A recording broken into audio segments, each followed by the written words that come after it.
Hi dear students. So in the last class we have discussed about the Ohm's law. That is, the potential difference across the terminals of the conductor will be always directly proportional to the current value which is passing through the conductor. The condition is that at constant temperature. And mathematically it can be represented as V proportional to I. So there will be a proportionality constant will you have to introduce, that is known as R, and it is the resistance of that conductor. So V is equal to R into I, then R will be is equal to V by I. And we have discussed about the factors which are affecting the resistance of the conductor: length and cross-sectional area. Length is directly proportional to the resistance value, but the cross-sectional area is inversely proportional. If you are increasing the cross-sectional area, then the resistance value will decrease. All those things we have discussed. Now let us come to the resistance of a combination of resistors, or the system of resistors. There are two types of combinations: parallel and series combinations. Okay. So first of all, let us discuss about the basic thing about the series combination. In the series combination, the resistors are connected end to end. Okay, so you can see in this diagram itself, there are three resistors: R1, R2 and R3. The end points of the end terminals of R1, one is connected to X. Okay, that is the power source, we can say that.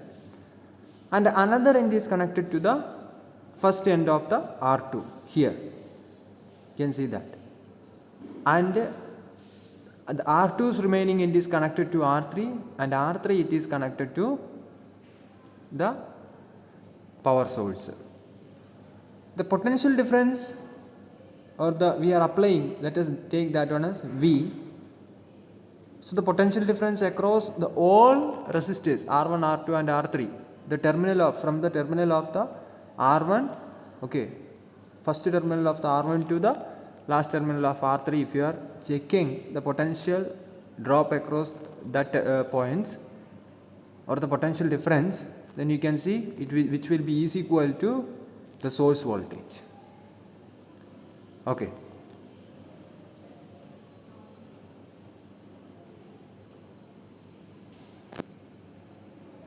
And here in this case of the series resistance or the series combination, the thing that you have to remember is that the value of current which is passing through each resistor is equal. That is, if the current which is passing through the circuit is I, then in R1, through R1 the same current I is passing, R2 the same current I is passing, and R3 the same current I will be passing. But the difference will be there in the case of the potential. If you are considering the potential drop across R1, that is, if you are keeping the voltmeter terminals on the terminal points of R1 itself, that is on X and one other terminal here, that means you are measuring the potential drop across R1. So it will be taken, we can take that one as V1, for R2 it is V2, and R3 it is V3. So this V1, V2, V3 will be different. That is, the potential drop across R1 and R2 and R3 will be different, but the current which is passing through the R1, R2, R3 will be the same in the case of series combination of resistors. And you can see that one ammeter is given here. Ammeter is connected seriously in the circuit. Voltmeter is connected parallel with the resistors. Okay, we have already discussed, when you have discussed about the potential and current values, we have discussed that the ammeter should always connect in series and the voltmeter should be always connect in parallel. Okay, so then only they will function accurately. Otherwise we will get the wrong values, okay, of current and voltage.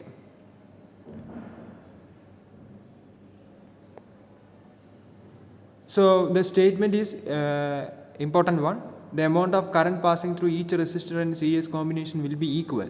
The I value will be equal throughout all the resistors in series combination, but the potential drop across the resistors will be different.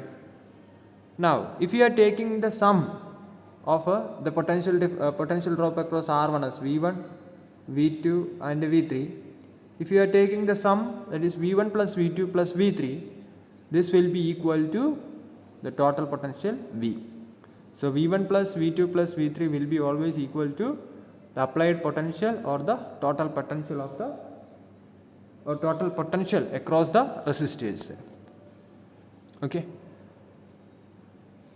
Now let us come to the resistors in parallel. Just to compare the resistor in series combination and the resistors in parallel combination.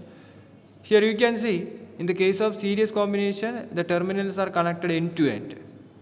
But here in the parallel combination, you can see the one of the terminal of each resistor is connected to one common point X, and another terminal is connected to all resistors. The other terminal is connected to another junction Y.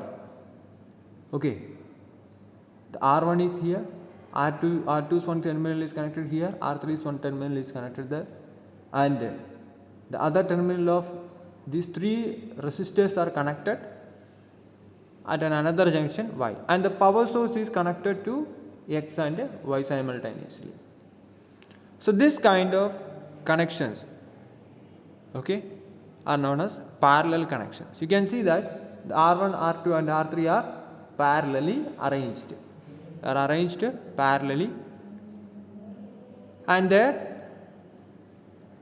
are not connected as end to end.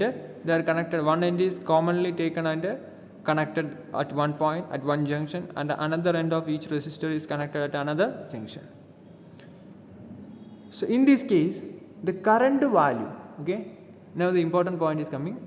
So current is getting splitted whenever the current direction of the current is this one, and when the current reached here, the current will be get splitted into 3.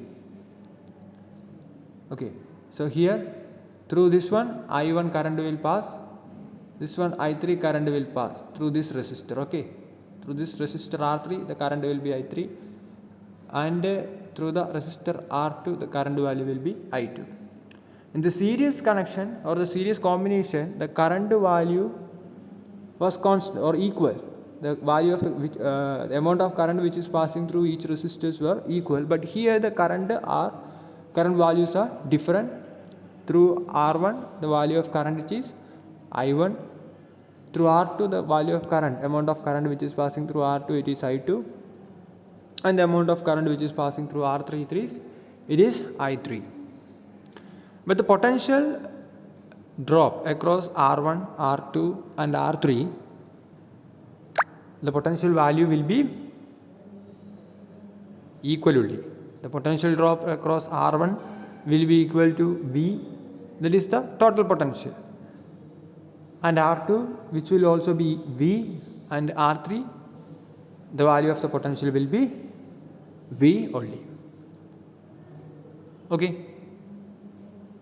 Now, if the value of the current which is passing through the circuit, the amount of total current which is passing through the circuit, if it is I, then I will be is equal to the current which is passing through R1 plus the current amount of current which is passing through R2 plus the amount of current which is passing through the R3. That is I1 plus I2 plus I3 will be is equal to the I, that is the total current.